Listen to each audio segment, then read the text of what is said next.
I hear the rain before I see it. Soft at first, then harder, drumming against the tall windows of the law office like impatient fingers. My sister Caroline sits across from me, her legs crossed, her silk blouse catching the gray afternoon light. She hasn't looked at me once since we sat down. Not when I arrived. Not when I said hello. Not when I took the chair farthest from hers, the one near the bookshelf that smells like old paper and leather. Our father died 3 weeks ago.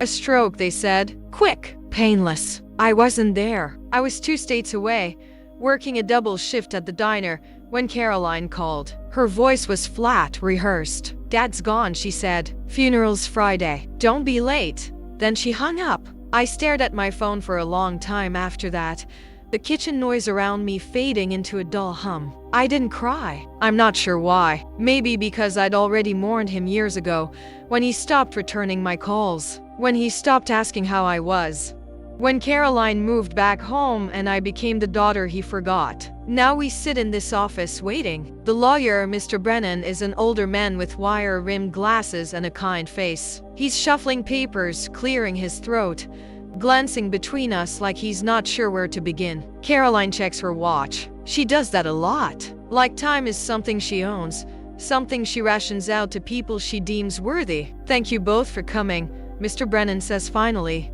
His voice is soft, careful. I know this is a difficult time. Caroline nods. I say nothing. He opens a folder, pulls out a document. Your father's will is straightforward. He made his wishes very clear. He pauses, looks at me. Emma, he wanted you to know that he thought of you. Even when just read it. Caroline interrupts. Her tone is sharp, impatient. We don't need the sentiment. Mr. Brennan hesitates, then nods. He begins. The house goes to Caroline.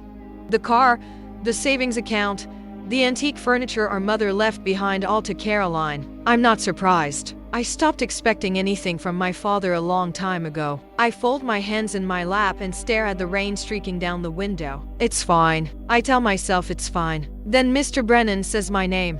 To my daughter Emma, he reads, I leave the property at 1247 Lakeview Road, along with all contents therein, and the sum of $200,000 to be transferred immediately upon my death. The room goes still. I blink. Caroline's head snaps up. What?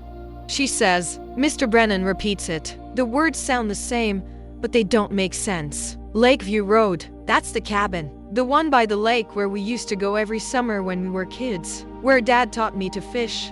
Where Mom used to sit on the porch with her coffee and watch the sunrise. I thought he sold it years ago. That's not possible, Caroline says. She's standing now, her chair scraping loudly against the floor. He didn't, I assure you, Miss Caroline. This is your father's will, signed, witnessed, and notarized. She turns to me. Her eyes are cold, sharp. You did this. I stare at her. I didn't. You manipulated him. You always did. Playing the victim, making him feel guilty. Caroline, she's lying. She says, louder now, pointing at me like I'm on trial. She hasn't spoken to him in years. Why would he leave her anything? Why would he leave her the cabin? Mr. Brennan stands, his hands raised slightly. Miss Caroline, please. No, she's shaking now. Her voice rising. This is fraud. She forged something. She must have. I didn't do anything. I say quietly. My voice sounds small, but steady. I didn't even know he still owned it. Liar. The word hangs in the air between us. I feel it settle into my chest, heavy and cold. She's always been good at this, at making me feel small, at making me doubt myself. Even now, even here, she's doing it. Mr. Brennan clears his throat. There's more.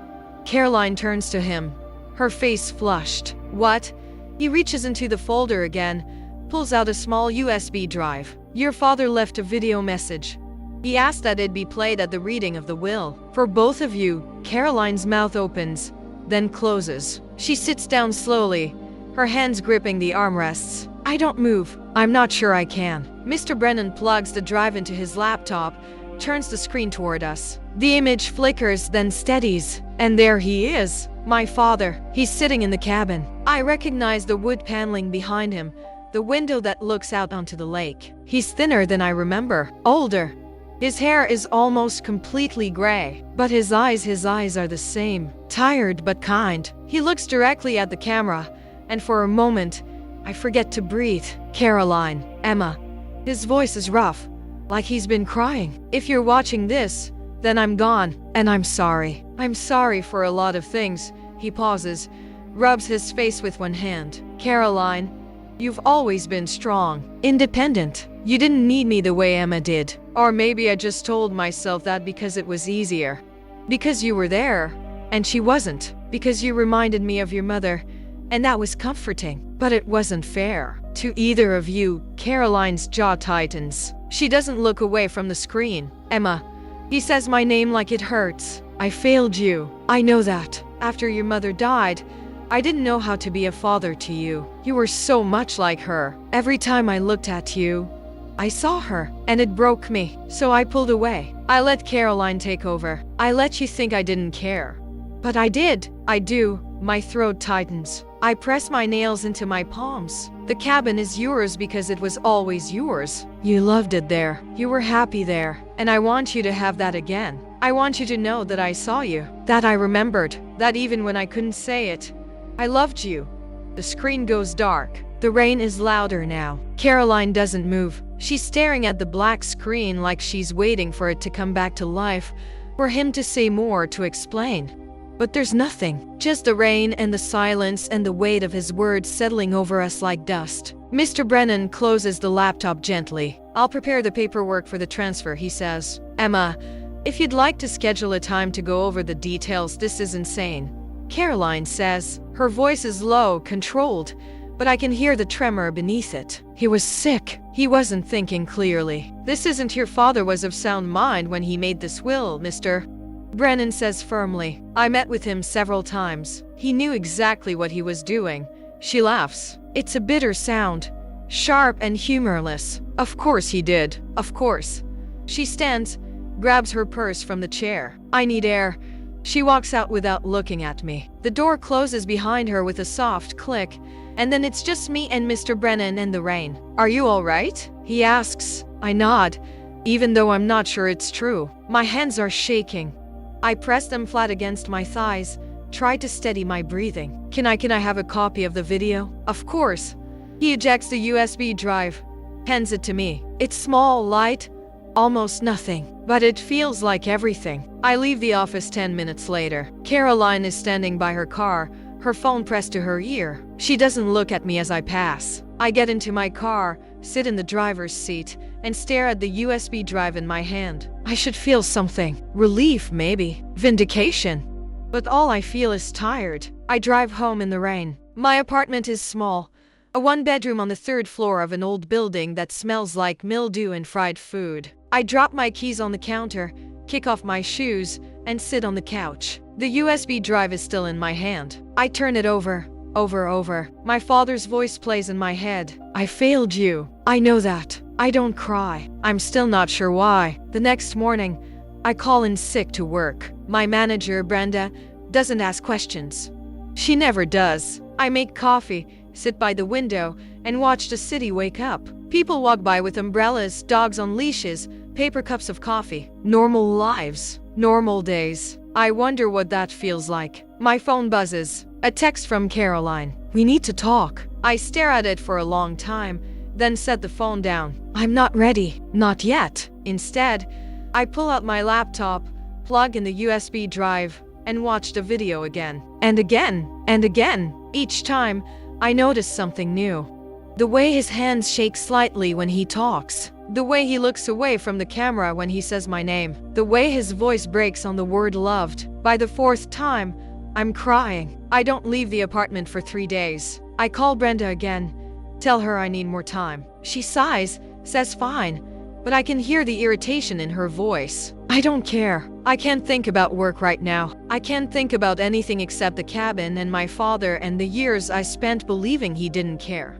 On the 4th day, Caroline shows up. I hear the knock and know it's her before I even open the door. She's standing in the hallway, her arms crossed, her expression unreadable. Can I come in? I step aside. She walks past me, looks around the apartment like she's cataloging everything. The dishes in the sink, the blanket on the couch, the coffee mug on the floor. She doesn't say anything, just sits down in the armchair by the window. I've been thinking, she says finally.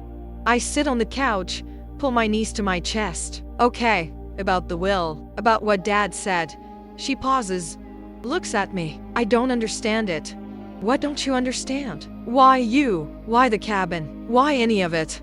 Her voice is calm, but there's an edge to it. You weren't there, Emma. You didn't take care of him. You didn't visit. You didn't call. I did all of that. Me. I know.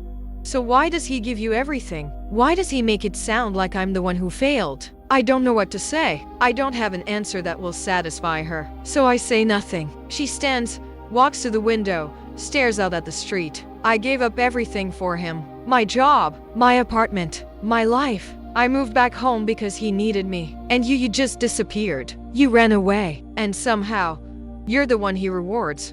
I didn't ask for this. I say quietly, I know. She turns to face me, but you got it anyway.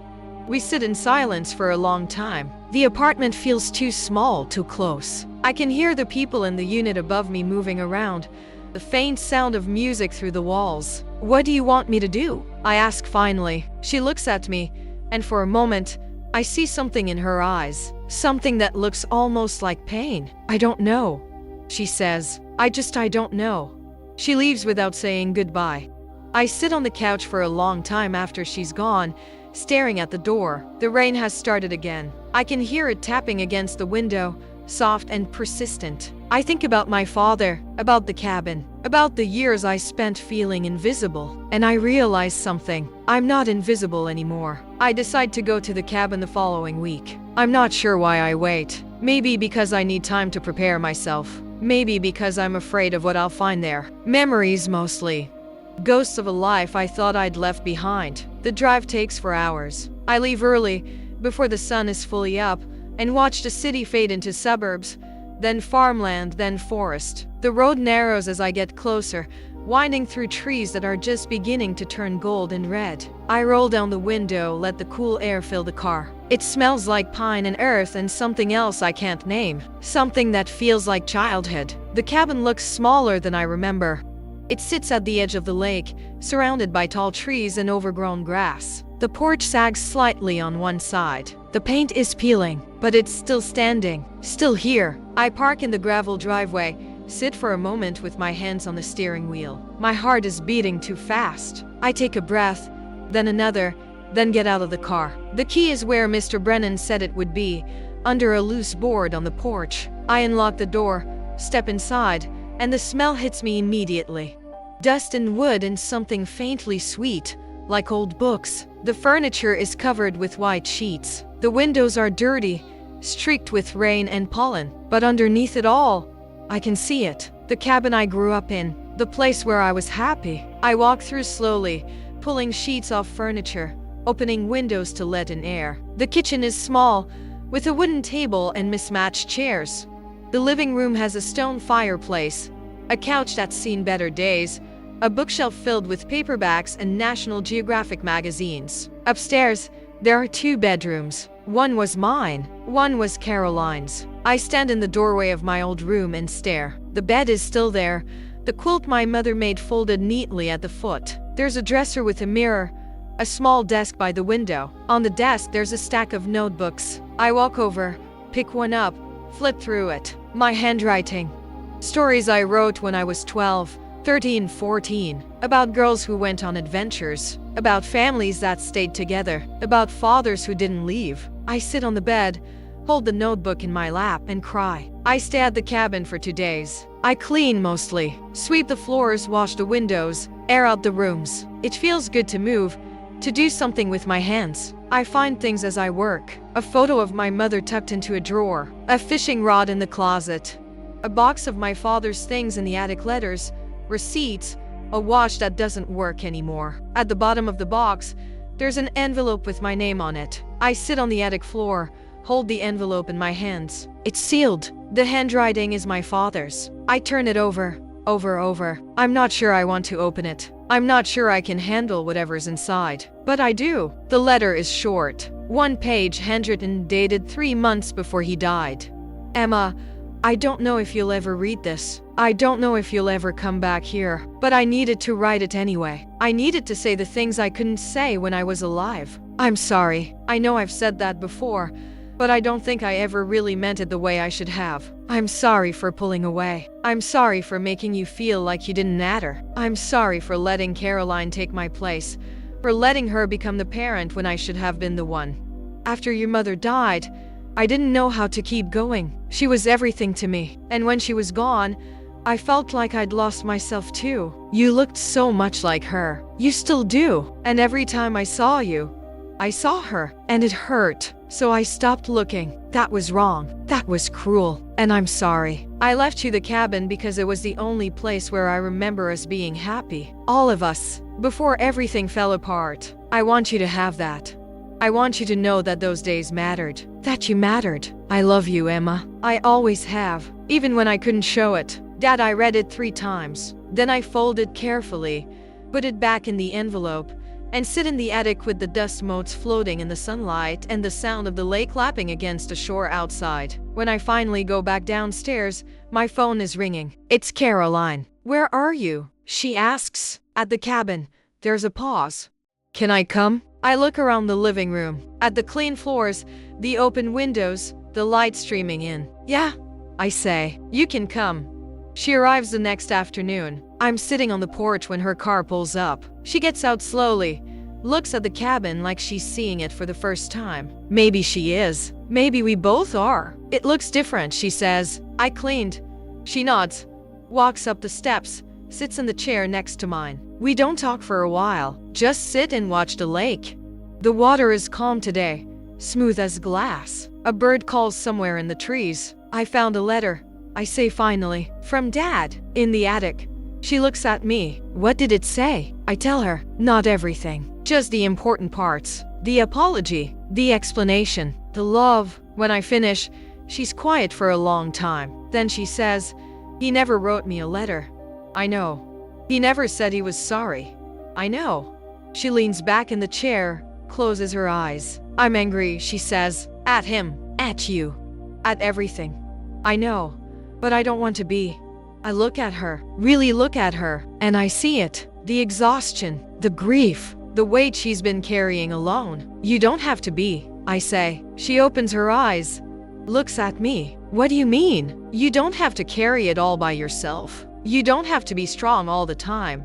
Her jaw tightens. For a moment, I think she's going to argue, but then her face crumples, and she starts to cry. Not loud, not dramatic. Just quiet, steady tears that run down her cheeks and drip onto her lap. I reach over, take her hand. She squeezes it. We sit like that for a long time. 2 sisters on a porch holding hands, watching the lake. The sun is starting to set, painting the sky in shades of pink and orange. It's beautiful, heartbreaking, perfect. I'm sorry too, Caroline says finally. Her voice is hoarse. For everything. For making you feel like you didn't belong. For taking his side. For all of it. I know. I say. Me too. She wipes her eyes, laughs a little. We're a mess. Yeah. I say. We are. But we're here. Together. And maybe that's enough. That night, we stay at the cabin. Caroline takes her old room. I take mine. We don't talk much. Just move through the space like we're learning it again. I make dinner pasta with jarred sauce. Nothing fancy, and we eat at the kitchen table. The silence isn't uncomfortable. It's just there, like the dust was before I cleaned it away.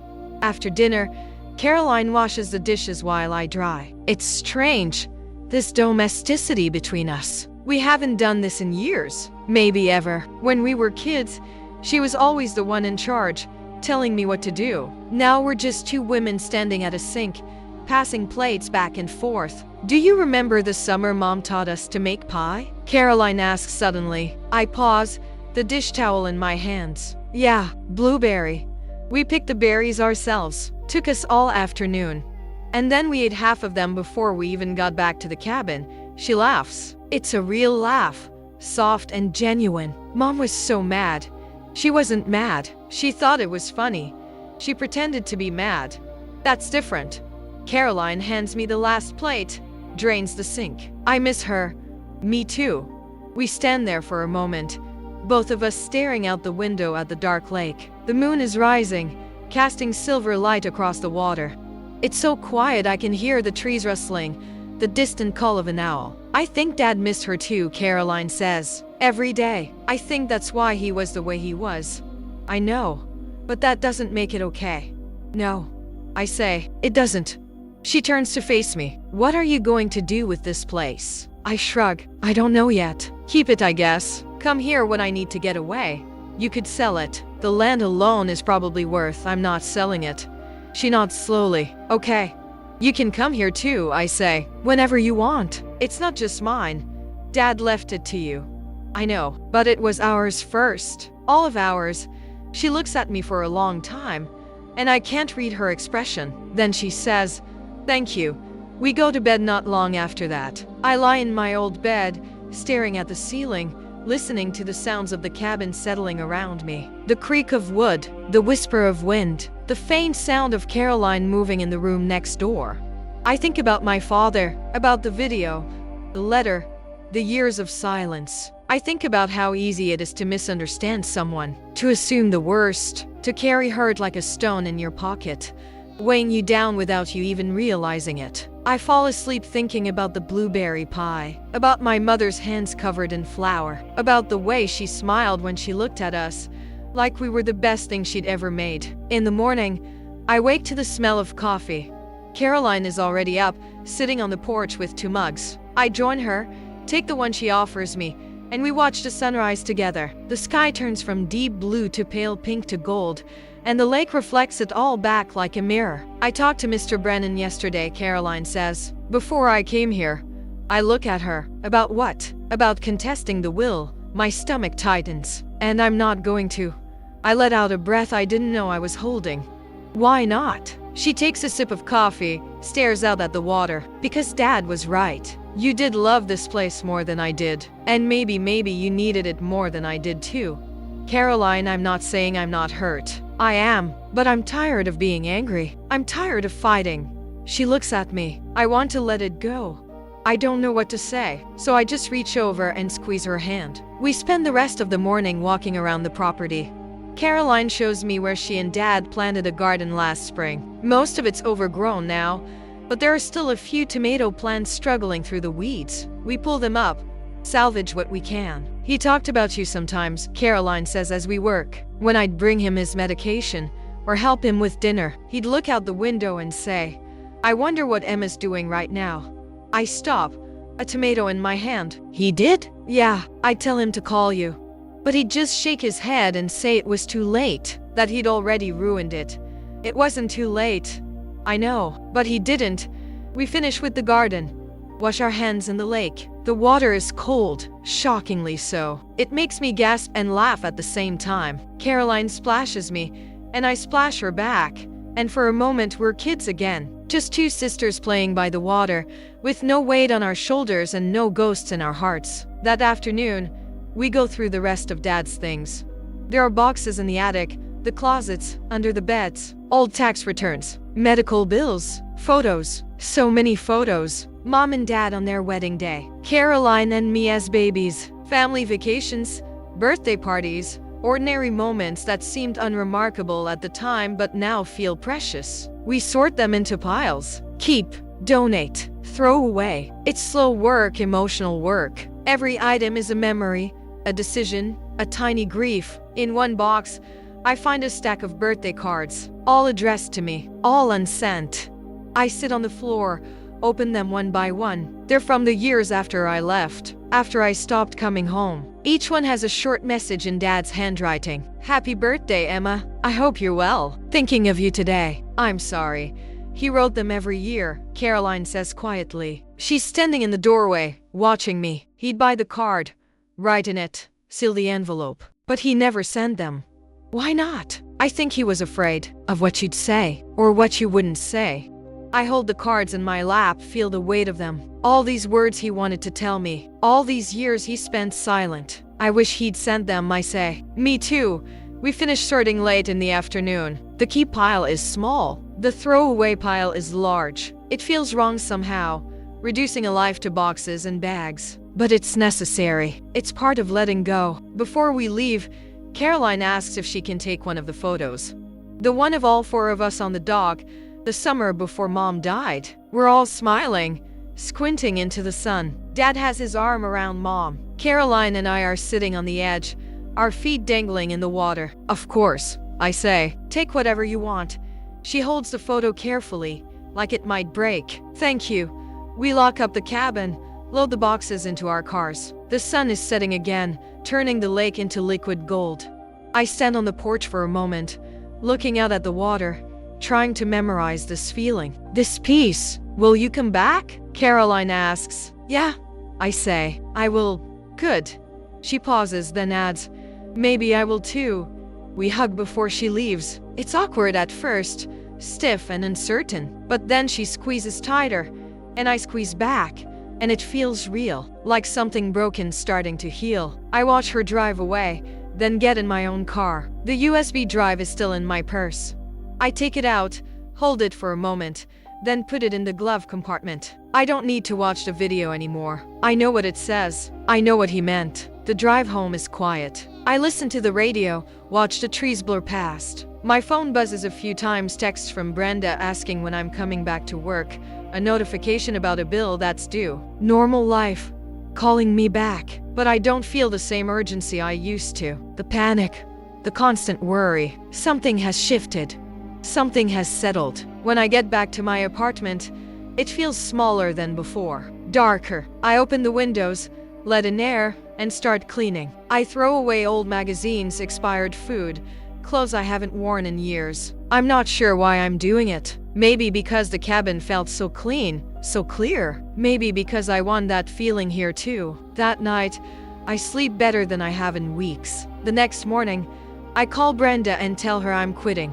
She's surprised, asks if I'm sure, tries to convince me to stay. But I am sure. I've been working at that diner for 3 years, and I've hated every minute of it. The grease, the noise, the customers who treat me like I'm invisible. I'm going to take some time, I tell her. Figure out what I actually want to do. With what money? She asks. I almost laugh. I'll manage. After I hang up, I sit at my kitchen table and make a list. Things I want to do, places I want to go. The list is short at first: fix up the cabin, visit Mom's grave, learn to cook something other than pasta. But then I keep writing. Take a class, read more, maybe write again, like I used to. The $200,000 feels like a dream, like something that will disappear if I think about it too hard. But Mr. Brennan calls that afternoon to confirm the transfer. It's real. It's mine. What will you do with it? He asks. I don't know yet, I say, but I'll figure it out. Over the next few weeks, I start to build a routine. I go to the cabin on weekends, work on repairs during the week. I hire a contractor to fix the porch, replace the windows, patch the roof. It's expensive, but it feels good, like I'm investing in something that matters. Caroline comes by sometimes. Not often, but enough. We don't talk about Dad much. Mostly we just work side by side, painting walls or pulling weeds or sitting on the porch with coffee. It's comfortable, easy, like we're learning how to be sisters again. One Saturday, she brings a box of Mom's recipes. I found these in the attic at Dad's house, she says. Thought you might want them. I flip through the cards, recognize Mom's handwriting. Blueberry pie, pot roast, chocolate chip cookies. Let's make something, I say. We choose the pie. It takes us all afternoon, and we mess it up twice. Too much sugar the first time, burnt crust the second. But the third time, it's perfect. Golden and flaky and sweet. We eat it on the porch, watching the sun set over the lake. Mom would be proud, Caroline says. Yeah, I say. She would. A month after the will reading, I get a call from a number I don't recognize. I almost don't answer, but something makes me pick up. Emma. The voice is unfamiliar. Male, older. This is Robert Chan. I was a friend of your father's. I sit up straighter. Okay. I heard about his passing. I'm very sorry. He was a good man. Thank you. I'm calling because, well, your father and I worked together years ago, before he retired. And there's something I think you should know. My heart starts to beat faster. What is it? He set up a scholarship, in your mother's name, for young women pursuing creative writing. He funded it himself quietly. Didn't want anyone to know. I can't speak. I just hold the phone listening. He told me once that you used to write, that you were good. He wanted to help other girls like you. Girls who had talent but needed support. Robert pauses. I thought you should know. I thought it might matter. It does. I whisper, it matters a lot. After we hang up, I sit on my couch and cry. Not sad tears. Not angry tears. Just tears. Release. Relief. Recognition. He saw me, even when I thought he didn't. Even when I thought I was invisible. He saw me. I spend the next few days researching the scholarship. It's called the Helen Morrison Memorial Fund, my mother's name. It's been running for 8 years, quietly funding students at 3 different universities. I find articles about some of the recipients. A girl from rural Montana who published her first novel at 23. A woman who started a literary magazine for marginalized voices. A poet who won a national award. All of them because of my father, because of my mother, because of me. In a way, I call Mr. Brennan. Did you know about this? The scholarship? Yes. Your father asked me to help set it up. He wanted it to continue after he was gone. That's part of why he left you the money to keep it funded. I sit down heavily. He never told me. He didn't tell anyone. That was the point. He didn't want recognition. He just wanted to help. After we hang up, I sit in my apartment and think about all the years I spent angry. All the years I thought he'd forgotten me. And all that time, he was doing this. Quietly, privately, keeping my mother's memory alive. Keeping my dreams alive, even when I'd given up on them myself. I call Caroline. Did you know about the scholarship? No, her voice is quiet. He never mentioned it. It's been running for 8 years. 8 years, she repeats. God, Emma, he was so I know. We're both silent for a moment. Then she says, what are you going to do? Keep it going. Make it bigger, maybe. I don't know yet, but I'm not letting it end. Good, she says. That's good. That weekend, I go back to the cabin. But this time, I bring my laptop. I set it up at the kitchen table, open a blank document, and stare at the screen. The cursor blinks, waiting. I haven't written anything in years. Not since college, when a professor told me I had talent but no discipline. When I decided it was easier to give up than to fail. But I'm tired of giving up. I'm tired of letting fear make my decisions. So I start typing. At first, it's terrible. Clumsy sentences, glitched descriptions, dialogue that sounds wooden and fake. But I keep going. I write about a girl who loses her mother, about a father who doesn't know how to love, about a sister who carries too much weight, about a cabin by a lake where everything changes. I write for hours. The sun moves across the sky. The lake turns from blue to silver to gold. And I keep writing. When I finally stop, it's dark outside. My back hurts. My eyes are tired. But I have 10 pages. 10 messy, imperfect, beautiful pages. It's a start. Over the next few months, I fall into a rhythm. I spend weekdays at the cabin writing. Weekends, I go back to the city, handle errands, see Caroline. We have dinner once a week now, sometimes at her place, sometimes at mine. We talk about small things, mostly work, weather, recipes. But sometimes we talk about Dad, about Mom, about the past. Do you think he knew? Caroline asks one night. We're at her apartment, eating takeout on her couch. That we'd be okay? That we'd figure it out? I think he hoped. I say, that's not the same thing. No, but maybe it's enough. She nods slowly, picks at her noodles. I'm seeing someone, a therapist. I look at her, surprised. Yeah? Yeah, I thought I don't know. I thought it might help. With everything. Is it? I think so. It's hard. But it's good hard, you know? I know. She smiles a little. You should try it too. Maybe I will. In December, I finished a first draft of my story. It's rough, needs work. But it's done. I print it out, hold the stack of pages in my hands. It feels substantial, real. I send it to Caroline. She calls me 2 days later. I read it, she says. My stomach clenches. And it's beautiful, Emma. It's really beautiful. I let out a breath. You think so? I know so. You should submit it somewhere. A magazine, a contest, something. I don't know, don't do that. Don't talk yourself out of it before you even try. She's right. I know she's right. So I research literary magazines, find one that seems like a good fit, and submit. I don't expect anything, but at least I tried. 3 months later, I get an email. They want to publish it. I read the email 5 times to make sure it's real. Then I call Caroline, and she screams so loud I have to hold the phone away from my ear. "I told you," she says. "I told you it was good. They're paying me $200, I say, laughing. "Who cares? They're publishing it." "Emma, this is huge." "It doesn't feel huge. It feels small and fragile and terrifying. But it also feels right." The story comes out in June. Caroline drives up to the cabin to celebrate. We make blueberry pie perfect this time and sit on the porch reading the magazine. My name is in print. My words are in print. "Mom would be so proud," Caroline says. "Dad too," I say. "Yeah, Dad too." We sit in silence, watching the sun set over the lake. The water is calm, reflecting the sky like a mirror. Everything is still. Everything is quiet. And for the first time in years, I feel like I'm exactly where I'm supposed to be. That night, Caroline stays over. We open a bottle of wine cheap from the grocery store in town and toast to small victories, to new beginnings, to second chances. "What's next?" she asks. "I don't know," I say. "Keep writing, I guess. See what happens. You should apply for the scholarship." I laugh. "What?" "Mom's scholarship, the one Dad set up. You should apply." "Caroline, I'm 32. I'm not. There's no age limit." I checked. She leans forward, her eyes bright. "You could use it to take a class, or go to a writing retreat, or whatever you need." That feels wrong. Using Dad's money for myself. That's exactly what he wanted. That's why he left it to you.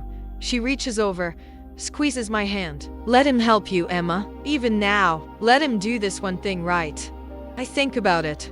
About the cards he never sent. About the scholarship he ran in secret. About the video where he said he saw me, even when I thought he didn't. "Okay," I say. "I'll apply." 2 weeks later, I submit the application. I write about losing my mother, about the years I spent not writing, about finding my way back. It's honest and raw and terrifying to put into words. I get the scholarship. The committee sends a letter, formal, typed, but at the bottom, someone has written a note in pen. "Your father would be proud. We are too." I frame it, hang it on the wall of the cabin, next to the photo of all 4 of us on the dock. I use the money to attend a 2-week writing workshop in Vermont. It's intense, long days of writing and critique, late nights of revision. But I learned more in those 2 weeks than I learned in 4 years of college. I meet other writers, people who understand what it's like to pour yourself onto a page, people who get it. When I come back, the cabin feels different. Or maybe I feel different. Lighter, more sure. I keep writing. I finish another story, then another. I submit them. Some get rejected. Some get published. Each one feels like a small miracle. Caroline visits more often now. She brings her boyfriend, once a quiet man named David, who works in accounting and makes her laugh. They sit on the porch with me, drinking coffee, talking about nothing important. It's nice. Normal. "I'm thinking about selling Dad's house," Caroline says one afternoon. "I can't keep paying for it, and I don't want to live there." "What will you do with the money?" "Save some. Donate some to the scholarship, maybe." She pauses. "And I want to go back to school. Finish my degree." "Yeah?" "Yeah, I dropped out to take care of Dad. But I think it's time." "I think that's great," I say. She smiles. "We're both starting over, huh?" "I guess we are." A year after Dad died, Caroline and I go to his grave. We bring flowers, daisies, Mom's favorite. We stand there in the cold November wind, not saying much, just being there. "I forgive you," Caroline says quietly. She's talking to the headstone, not to me. "I'm still angry sometimes, but I forgive you." I kneel down, place my flowers next to hers. "Me too," I whisper. We stand there a little longer, then walk back to the car. The sky is gray, heavy with the promise of snow. But I don't feel sad. I feel peaceful. On the drive back, Caroline asks, "Do you think we'll be okay? Really okay?" "Yeah," I say. "I think we will."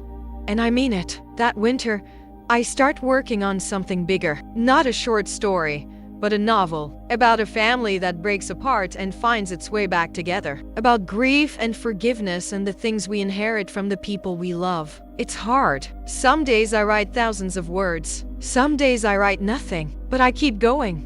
Because that's what Dad taught me, in the end. Not through his words, but through his actions. Through the scholarship he built in secret. through the cabin he saved for me, through the video he recorded when he knew he was dying. He taught me that it's never too late, that love doesn't always look the way we expect it to, that sometimes the greatest gift is simply being seen. I write at the cabin now, every day. I watch the seasons change through the window, snow melting into spring, spring blooming into summer, summer fading into fall. And every time I sit down at the kitchen table, I think about him, about the cards he wrote but never sent, about the words he couldn't say out loud. And I write them for him. I write them for all of us.